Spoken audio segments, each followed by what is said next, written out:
In this second video of my YouTube channel, I will show you about using your blaster's remote control. First of all, slide down the notification bar of your phone. Then find the remote control icon from there and click on it.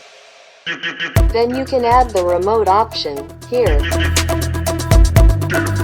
After that, select the brand and wireless system of your device. After selecting, you have to ensure your phone or your device too is activated. Be selecting yes or no. Test your device and click this switch for several times to confirm your device. So last on your confirmation this will are ready to work properly. Here is an example.